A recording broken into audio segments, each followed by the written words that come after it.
Hello students, welcome two equations IAS. तो start करते हैं आज की करंट अफेयर्स। करंट अफेयर्स में पहले डिस्कस करते हैं एनपीए हमारा होता है नॉन परफॉर्मिंग एसेट्स। ये काफ़ी न्यूज़ में रहता है और कई बार एग्जाम में रिपीटेड क्वेश्चंस हैं एनपीए से रिलेटेड। नॉन परफॉर्मिंग एसेट्स में पहले समझते हैं परफॉर्मिंग एसेट्स क्या होते हैं। बैंक जब कस्टमर को लोन देता है, लोन्स की अगर टाइमली ईएमआई आ रही है, टाइमली ईएमआई, तो अगर लोन्स की टाइमली ईएमआई आ रही है तो बैंक के लिए वो परफॉर्मिंग एसेट्स हैं, क्योंकि बैंक उसमें ना पैसा कमा रहा है, अर्न कर रहा है, ठीक है, तो वो परफॉर्मिंग एसेट्स होते हैं। लेकिन जब वही ईएमआई डिफॉल्ट होने लगे, कस्टमर प्रिंसिपल पेमेंट ना दे या इंटरेस्ट पेमेंट ना दे, डिफॉल्ट करने लगे, 3 महीने तक अगर ईएमआई बाउंस हो जाती है तो 90 डेज के बाद, 90 दिन के बाद वो पैसा नॉन परफॉर्मिंग एसेट्स की कैटेगरी में आ जाता है। मतलब उस एसेट्स ने परफॉर्म करना बंद कर दिया क्योंकि कस्टमर ने डिफॉल्ट कर दिया पेमेंट देने में। ये जो पैसा है एनपीए की कैटेगरी में आता है कितने टाइम के बाद? ये आता है 3 महीने के बाद। तो जब कस्टमर डिफॉल्ट कर जाता है प्रिंसिपल पेमेंट में, इंटरेस्ट पेमेंट में, for 90 days, for more than 90 days, या 3 महीना भी बोलते हैं इसे, ठीक है, एग्जाम में इस तरीके से लिखा हुआ है।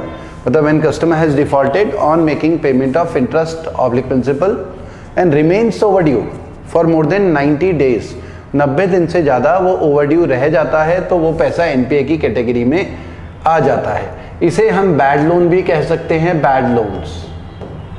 मतलब वो लोन जो बैंक के खराब निकल गए, कस्टमर पेमेंट नहीं दे रहा है। तो अब कोर्स ऑफ एक्शन क्या होगा? अगर ऐसा हो जाता है तो बैंक क्या करेगा? तो एनपीए की कैटेगरी में आने के बाद ना क्या किस तरीके से रिकवरी की जाएगी, उसके लिए एक एक्ट बना हुआ है, SARFAESI act. SARFAESI act 2002, SARFAESI act 2002। SARFAESI act क्या करता है? ये इंपावर करता है बैंक को to recover their NPA without intervention of courts and tribunal. ये इंपावर करता है बैंक को to recover their NPA without intervention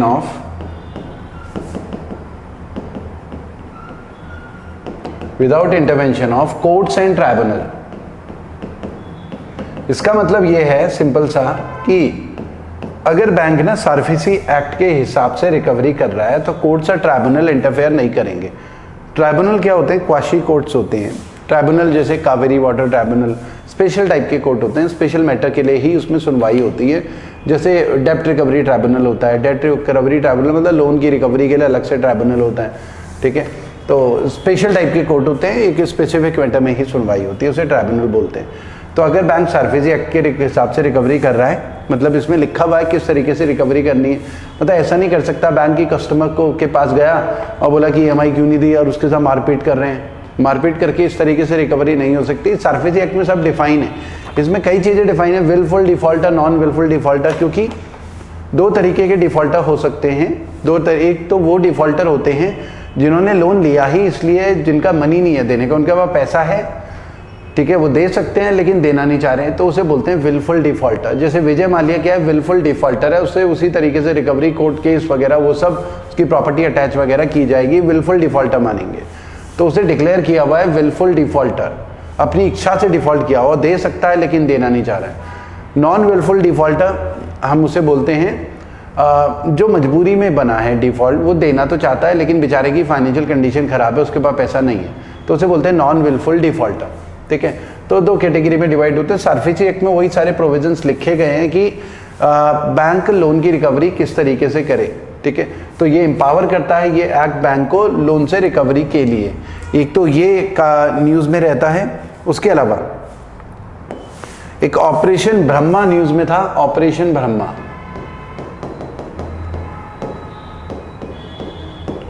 अच्छा स्टूडेंट्स, वीडियो को लाइक जरूर कर लें और जिन लोगों ने चैनल को सब्सक्राइब नहीं करा है, चैनल को सब्सक्राइब करें। इससे हमें एक मोटिवेशन मिलता है, हम आपके लिए और भी बहुत सारे इंफॉर्मेटिव वीडियोस लेकर आएंगे, ठीक है। ऑपरेशन ब्रह्मा क्या है? जैसा आप लोगों को पता है कि म्यांमार में अर्थक्वेक आया, मार्च में भूकंप आया, तो वहां पर काफी जान माल का नुकसान हुआ, लाइफ का नुकसान हुआ, प्रॉपर्टी का नुकसान हुआ, इकोनॉमी को भी नुकसान होता है। तो जब भी कोई डिज़ास्टर आता है सबसे पहली प्रायोरिटी क्या रहती है, लोगों की लाइफ बचाना, और उसमें मतलब हर एक पल इम्पॉर्टेंट होता है।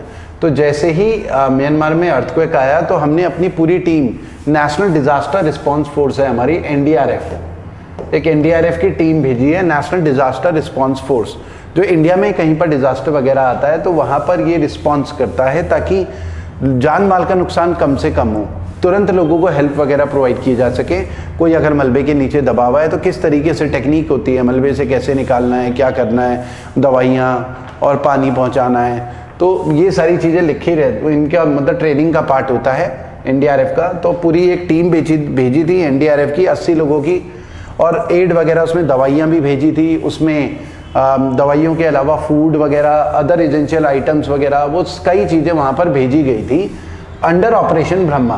तो इंडिया ने क्या करा, अंडर ऑपरेशन ब्रह्मा म्यांमार को ह्यूमैनिटेरियन एड वगैरह और उनके डिज़ास्टर रिलीफ के लिए पूरी एनडीआरएफ की टीम भेजी थी। तो 28 मार्च को अर्थक्वेक आया था, 28 मार्च 2025।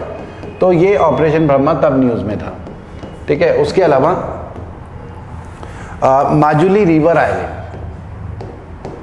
माजुली रिवर आइलैंड ये भी न्यूज़ में रहता है कई बार, तो एग्जाम में रिपीटेड क्वेश्चन है। माजुली रिवर आइलैंड ये दुनिया का लार्जेस्ट रिवर आइलैंड है, largest river island of the world,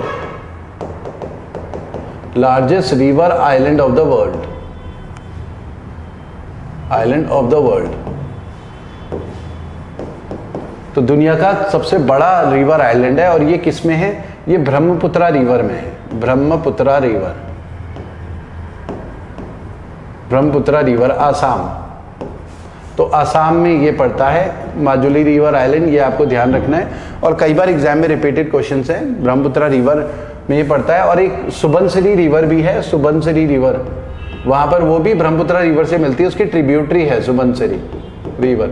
तो इस टाइप से भी एग्जाम में आया कि माजुली रिवर जो आइलैंड बना है वो कौन कौन सी रिवर्स के उससे बना है। मेन रिवर तो देखिए ब्रह्मपुत्रा ही है, बाकी तो उसकी ट्रिब्यूटरी है सुबनसिरी रिवर। तो मैप में भी थोड़ा देख लेते हैं, चलिए। ये है, देखिए इंडिया, ये आसाम हो गया नॉर्थ ईस्ट, ये ब्रह्मपुत्रा रिवर है, और फिर इधर से सुबनसिरी रिवर वगैरह आ रही है, ब्रह्मपुत्रा, फिर ये माजुली रिवर आइलैंड है, ठीक है, ये पूरा ब्रह्मपुत्रा। फिर ये ब्रह्मपुत्रा बाद में कहाँ जाती है, बांग्लादेश में इंटर कर जाती है ब्रह्मपुत्रा रिवर, ठीक है। तो ये एक आइडिया होना चाहिए। और इसका साइज क्या है, 352 किलोमीटर स्क्वायर है, काफ़ी बड़ा आइलैंड है, 352 किलोमीटर स्क्वायर आइलैंड है, ठीक है। तो आइए इसके ऊपर बेस्ड जो भी हमने डिस्कस करा क्वेश्चंस कर लेते हैं डिस्कस। इनके आंसर्स आप कमेंट बॉक्स में भी लिख सकते हैं, चेक कर सकते हैं कि जो भी मैंने एक्सप्लेन करा वो आपको कितना समझ में आया और कितना आप रिटेन कर पाए। तो पहला 22 अगर हम देखें, ये सारे हमारे ना करंट अफेयर्स के टेस्ट रेगुलर बेसिस में क्लास में चलते हैं, और बहुत हाई चांसेस होते हैं एग्जाम में आने के। हर हफ्ते हमारे यहाँ टेस्ट होते हैं और काफ़ी सारे क्वेश्चंस हम डिस्कस करते हैं। ये सारे प्रोबेबल क्वेश्चंस होते हैं जो एग्जाम में आ सकते हैं, ठीक है।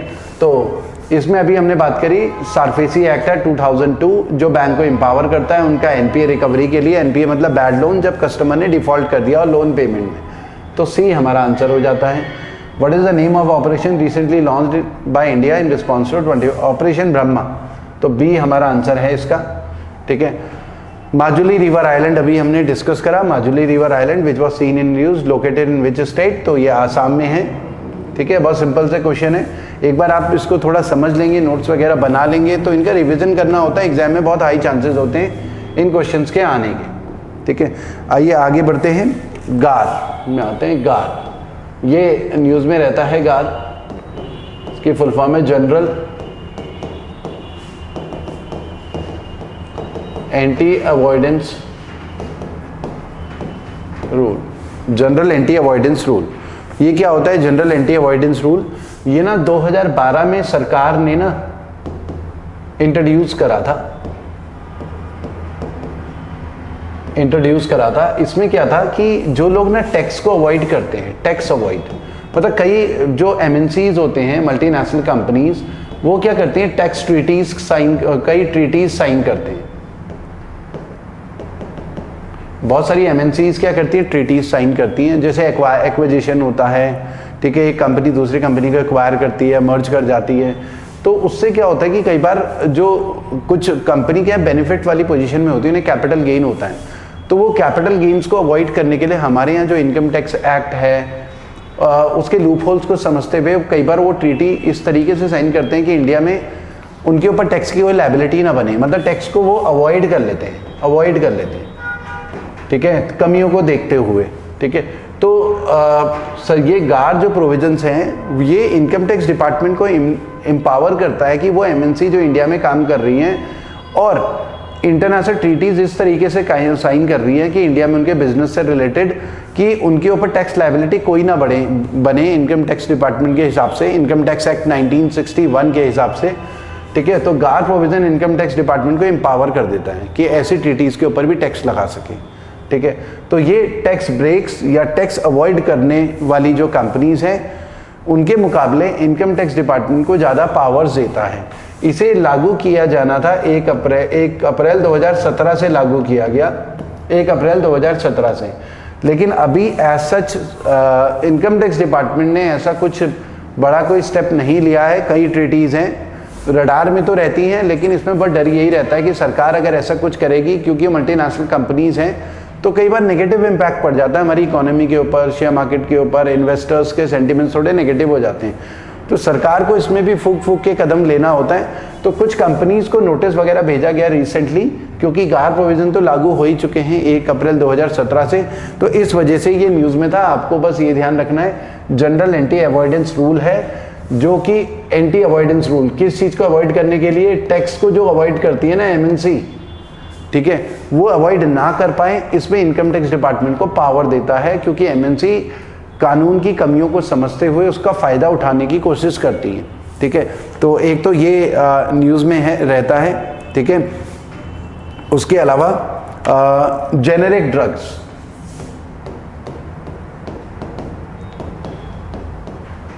जेनेरिक ड्रग्स न्यूज़ में रहता है। जेनेरिक ड्रग्स ना मेडिसिन होती है। नॉर्मली क्या होता है, किसी भी चीज़ की वजह से मान लिया कैंसर की मेडिसिन बनी है, तो वो मेडिसिन क्या होता है कि कंपनीज अपने नाम पे ना रजिस्टर करवा देती हैं, पेटेंट करवा देती हैं, और पेटेंट 20 साल के लिए होता है। मान लो किसी ने उसकी कैंसर की दवाई बनाई, कंपनी ने, कोई भी गैलेक्सो स्मिथ क्लाइन है, सिप्ला है, किसी ने भी बनाया, तो उन्होंने अपने नाम पे रजिस्टर कर दिया। अब उनका कॉस्ट उस मेडिसिन को बनाने में मान लिया 5 रुपये आ रहा है, लेकिन उस मेडिसिन को वो 100 रुपीज़ की बेच रहे हैं। भाई उन्होंने रिसर्च एंड डेवलपमेंट भी तो करा है और मेडिसिन बनाई है, तो 100 रुपये के हिसाब से बेच रहे हैं, और कंपनी बेनिफिट उठाएगी, फ़ायदा उठाएगी, मालामाल बन जाएंगी कई फार्मास्यूटिकल कंपनी। लेकिन अब होता क्या है कि 20 साल के बाद ना पेटेंट प्रोडक्शन खत्म हो जाता है मेडिसिन का, लेकिन कंपनी 20 साल के बाद भी ब्रांड नेम पर उसी मेडिसिन को बेच रहे होते हैं, ठीक है। कोई और कंपनी भाई 20 साल तक तो उस सेम मेडिसिन को, सेम सॉल्ट को नहीं बेच सकते, लेकिन 20 साल के बाद पेटेंट प्रोटेक्शन खत्म हो जाता है, तो कोई और XYZ कोई भी कंपनी फिर सेम सॉल्ट को बेच सकते हैं। अब उनका कॉस्ट भी 5-6 रुपये ही आएगा। मान लिया कि वो 8 रुपये में बेच रहे हैं और वही कंपनी 100 रुपये में बेच रही होती है। तो ये वाली सेम सॉल्ट, मतलब दोनों सॉल्ट सेम है, उनकी स्ट्रेंथ सेम है, डोसेज सेम है, एफिशिएंसी सेम है, हर चीज में, मतलब स्ट्रेंथ, डोसेज, एफिशिएंसी, इफेक्टिविटी, हर चीज सेम है, same. Brand name product, brand name वाली दवाई और नॉन ब्रांडेड दवाई दोनों सेम है, बस उस ब्रांड नेम वाली दवाई है तो ज़्यादा कॉस्टली है, नॉन ब्रांडेड है तो वो थोड़ा सस्ती पड़ेगी। ऐसी मेडिसिन को हम जेनेरिक मेडिसिन बोलते हैं। तो कई बार सरकार जो है, सरकारी हॉस्पिटल जो है, उसमें बोलती है, डायरेक्शंस होती है डॉक्टर को कि ब्रांड नेम की दवाइयाँ ना लिखें, जेनेरिक दवाइयाँ लिखें, क्योंकि वो काफ़ी सस्ती पड़ती हैं, सेम सॉल्ट होता है। लेकिन कई बार क्या होता है कि मेडिकल रिप्रेजेंटेटिव डॉक्टर्स के साथ टाई अप रहते हैं, तो वो कई बार डॉक्टर के साथ टाई अप रहते हैं, तो वो अच्छी खासा उसमें वो लिखते हैं, मतलब बाहर की दवाइयाँ ब्रांड नेम प्रोडक्ट लिख लेते हैं ताकि ज़्यादा से ज़्यादा फाइनेंशियल बेनिफिट उनको हो जाए, ठीक है। तो ये जेनेरिक मेडिसिन होती हैं, ये न्यूज़ में था। उसके अलावा क्वेश्चन नंबर 27 में आते हैं। हाँ, इसके ऊपर बेस्ड, अच्छा इसके ऊपर बेस्ड क्वेश्चंस देख लेते हैं। Question number 25, which of the statement given below is correct with respect to. तो इसमें देख लेते हैं, ये अभी हमने बात करी थी कार की, general anti avoidance were implemented with effect from 1 तो ये फर्स्ट वाला रॉन्ग है, तो 2017 है इसमें ना, 2015 होना चाहिए था, रॉन्ग है। गार्ब और aimed at checking type overseas, तो ये सेकंड वाला करेक्ट है, तो इसमें सेकंड आंसर हो जाएगा B only. 26 what is the difference between generic drugs and brand name medicine, तो generic use alternate cheaper API for the, first वाला रॉन्ग है, ये ऑल्टरनेट नहीं है, ये आफ्टर पेटेंट प्रोटेक्शन है, नॉट सब्जेक्ट। रेगुलेटरी कॉन्स्टेंट्स तो सभी में रहेंगे, कोई भी मेडिसिन रहेगी सेकंड वाला। चीपर एपीआई का मतलब क्या है, एपीआई एक्टिव फार्मास्यूटिकल इंग्रेडिएंट होता है, active pharmaceutical ingredient, active pharmaceutical ingredient होता क्या है, कोई भी मेडिसिन होती है उसमें दो चीजें रहती हैं किसी भी मेडिसिन में, थोड़ा हम एक्सप्लेन कर लेते हैं, डिस्कस कर लेते हैं। एक तो एक्टिव और इनएक्टिव, एक्टिव और इनएक्टिव, ठीक है। एक्टिव फार्मासी, एक तो एक्टिव फार्मास्यूटिकल इंग्रेडिएंट को एपीआई बोलते हैं, जो किसी भी बीमारी को ठीक करता है बेसिकली, वो वाला सॉल्ट। इनएक्टिव में ये, इसे हम बोलते हैं एक्सपीसिएंट, एक्सपीसिएंट बोलते हैं। ये बेसिकली मिनरल्स वगैरह वो सब रहते हैं जो दवाई के साथ मिक्स रहते हैं, तो एक्चुअल में दवाई ये रहती है, लेकिन इनएक्टिव कंपाउंड भी उसमें मिला दिया जाता है मेडिसिन में, उनके कॉम्बिनेशन से कोई दवाई बनती है। तो जितनी फार्मास्यूटिकल कंपनी है, ज़्यादातर वो जो एपीआई हैं, पहले वो एपीआई बाहर से खरीदते हैं, फिर उसके साथ इनएक्टिव एक्सपीसिएंट मिलाते हैं, फिर उससे एक मेडिसिन तैयार होती है। और पूरी दुनिया में एपीआई की बात करें तो एपीआई का बोलबाला है। एपीआई सबसे ज़्यादा जो है चाइना प्रोड्यूस कर रहा है एपीआई, और फिर उसकी तरफ बात करें साउथ कोरिया, यूएस, ये सब प्रोड्यूस कर रहे होते हैं एपीआई, ठीक है। तो इसका जो हमारा आंसर होगा सेकेंड ऑप्शन, सेकेंड ओनली होगा। तो आज की वीडियो में इतना ही करते हैं स्टूडेंट्स, थैंक यू।